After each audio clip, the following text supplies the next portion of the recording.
Ocean, welcome on YourPedia. Hello, sir.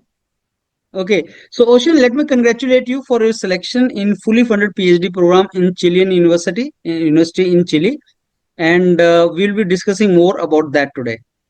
Yes, sir. Thank you so much. Sure, we will discuss.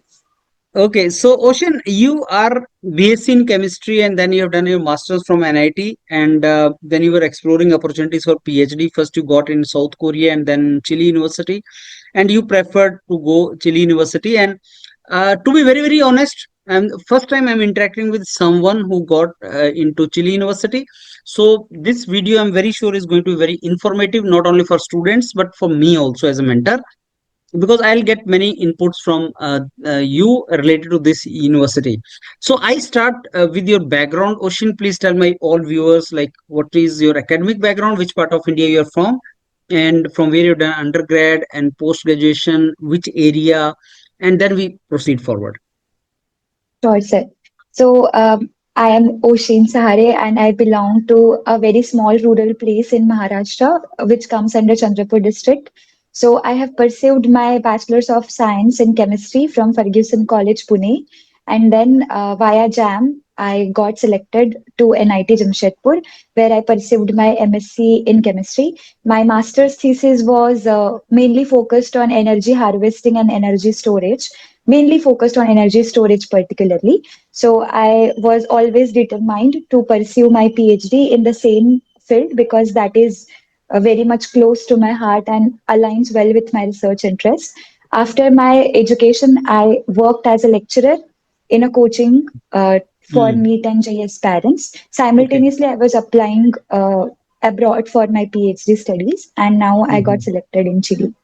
Okay, so Ocean, may I ask you about your credentials, little bit of your masters? Like you did your masters from NIT. So your credential in the sense like CGPA and research work, how good was it? So my overall final CGPA of masters is 8.36. Okay. My research, I started my research in my first year itself. In the Okay. second semester of my college, I joined a group nanochemistry, which was related to nanochemistry, and I Mm. started working on materials since my first year itself. Then I also was applying in IITs for the summer Mm. internships, and I Okay. was awarded with the summer fellowship program by IIT Madras. So Mhm. there also my work was based on the same thing, energy storage, but it was a computational background. So in college, I worked experimental things, and in the internship, I worked on computational things. So I had both the backgrounds, experimental and computational. Then my research work in the final master's thesis was battery and supercapacitor based. So that really helped me in my interview preparations and all these applications. It really helped me a lot, both Okay. internship and the thesis. Okay, so I would like to know briefly about the timeline. Like, when did you complete your masters, and how long were you working as a mentor, as a teacher in this institute for competitive exams? And then when did you decide to go for PhD, and when did you start exploring the options, and when did you get the option? This question many students keep asking, like, suppose we start today, then after how much time we can expect a result? So please tell us about the timeline, Ocean. Yeah. So my master's got over in the month of July. And then in the month of August, I was staying back in my college only to work on my publication. Unfortunately, I couldn't do that. My paper didn't get published. But I worked on it in the month of August. And then in the month of September, I joined my job. And from October itself, I started applying here and there to abroad universities wherever my research interest was aligned properly. And then from September 2024 till September 2026, I was continuously applying. Oh, 2 years. Yeah, Mm. almost 2 years. Mm-hmm. Mm. Then on October 16th, 2026, this Chile University's interview happened with the professor, and professor was happy with my presentation. So then she guided me through application and all, and I got my final offer letter in the month of February before which a lot of other interviews also happened by the admission committee of the university and all. So the 16th October was the only professor one interview. After that, application in the month of December and January, final admission committee's interview in the month of February, and in the last week of February, I received my offer letter. Okay, so you had a long duration of applications, interactions, and exploration of the opportunities, options for PhD.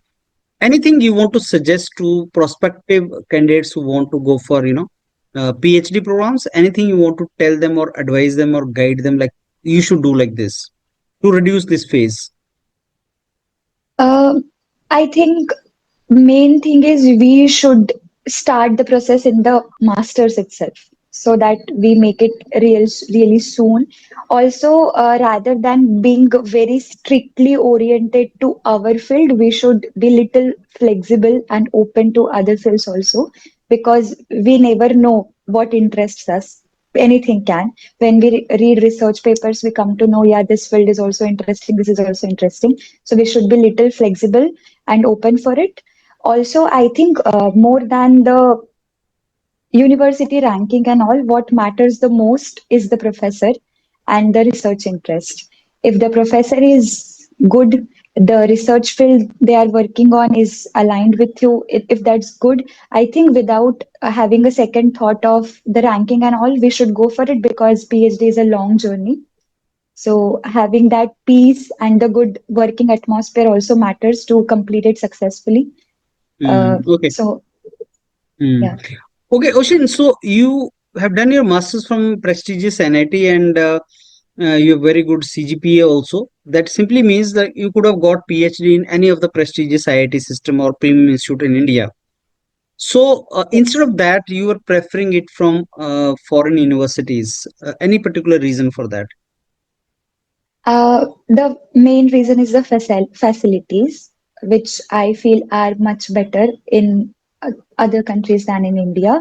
Also, the working culture and the authenticity of the scientific research, because I have worked in NIT lab as well as in the IIT lab. I have Mhm. seen the authenticity and the atmosphere of the working as well. So I feel that is much better in the different countries, other countries and India. And the main reason is funding as well. The funding Okay. in India is less as compared to Mm. others. Okay.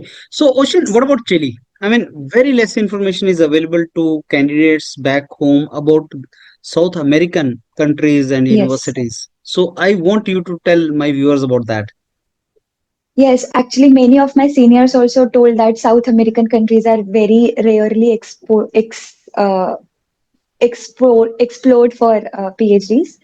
But in my case, I chose it because the group was good, and South American countries are really coming ahead in the research. In fact, we know many scientists who belong to Latin America, don't we? Yes. Yeah. So Yeah. so Mm. they are really good at research. I don't know why Yes. people don't prefer, but it is they are really good at research. The Mm. universities are really good. The people are very cooperative over there and very enthusiastic for that particular thing. My group is situated in the region of Erica, which has the maximum solar irradiance in the world. And my research work is also based on the solar energy. So that was the best place to go for that research. So I didn't think of anything, but I just went Yeah. for As geopolitical situations change, similarly, yeah. geo-academic situations also change. And I strongly believe, as a mentor, also now I am realizing, and you must have also seen because you applied in South Korea also, that students in India are getting more funding, more opportunities in Asian universities, which are fast developing economies, or in South American universities rather than historically America or Europe. So historically, these are Yes. the continents which Indians used to explore, America and Europe. But now I find some kind of saturation in these countries because of the lesser economic growth, Geopolitical maybe. reasons. Yeah, and geopolitical reasons also. So, as you rightly said, I mean, so far unexplored territories and universities and countries these are, but I'm very sure uh, people like you are going to spread the awareness and more inputs to students, and maybe they can explore more. So other than Chile, because South American, again, it's a continent and many countries there, anything you want to tell more about that, like other countries in that continent, that particular region? Uh, yeah, Argentina is also good for Okay. research. Okay. Yes. And I feel the Southern American countries are really safe also geopolitically.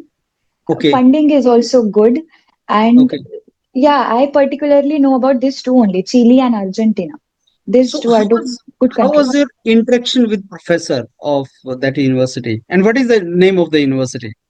University's name is the University of Tarapacá, Erika. Okay. Okay. So I came across this LinkedIn post via professor, Okay. and I emailed her regarding Hmm. the interest. Then asked me for the interaction, and she asked me to present the background of my research and the research proposal as well, what I wish Hmm. to do. So that Hmm. went well, and then we were in touch. She wanted me to publish my paper at least because the application process is not under professor. It is purely Okay. admission committee who will decide that. So Hmm. she wanted me to publish the paper, but unfortunately I couldn't do. But Hmm. my interview went well. So I had out of marks in interview and very less marks in the research because I didn't have research publication. But that Hmm. interview was okay to manage with those things. Three Hmm. students Okay. out of 25 got selected. Hmm. Okay. So how, I mean, they shortlisted the students all across the globe first? Yes, yes, all across the globe. Hmm. Okay. So Ocean, what is the language? So it's all in English or what? The course is in English, but the language of the country is Spanish. Because they're all Latin American countries. Yeah. So now I'm very sure you must have explored more about that university and that country. So can you tell my viewers about Chile as a country? Like once you go there, weather, what kind of weather is there, culture, and what kind of country is that? Yeah, one very unique thing about Erica I would like to mention. Erica, as I mentioned earlier, has the maximum solar irradiance throughout the world. Still, Yes. it is not the hottest place. Okay. Still, Because it of the has coastal, huh? the, yeah, yes, because of the coastal region, it has no rain. No rain Hmm. is there. Highest solar irradiance. Still, it is very like Pune kind of weather, 15 to 27 degrees Celsius. That's the range of the temperature. That's all.